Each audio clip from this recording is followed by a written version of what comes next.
I represent people who are involved in personal injuries of many different types, and what that means is that if someone is injured and there is a reasonable good faith belief that someone else is at fault for that, whether it be the owner of a business or the manufacturer of a product or a hospital or a doctor or someone else, then what we do is we meet with the client, we evaluate their case, we take down as much information as we can, and we investigate.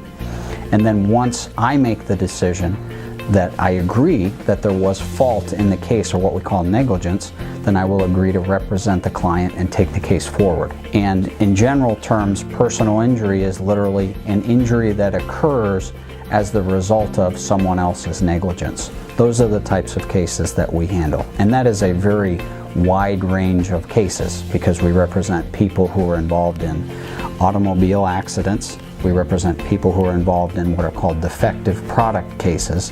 Defective product cases that I handle range, far and wide. I do cases that involve component parts for automobiles. So for example, defective tires, defective seat belts, defective airbags, defective components of the actual tire and rim assembly that goes on the vehicle. How the vehicle is actually made and designed. So what that can include is how the construction of the roof over the person's head reacted or responded during an accident. Whether there's an electronic stability control mechanism in the vehicle that perhaps didn't work appropriately. Because as we know in today's world, there are many new technologies being used in the manufacture of automobiles. So we like to stay on the cutting edge of what's new in the technology, and I represent clients who have claims or injuries as a result of some defect in a product, such as an automobile. But then we even go further than that. We represent people who are involved in product liability cases for other products, and that includes medical devices, things that are implanted in your body.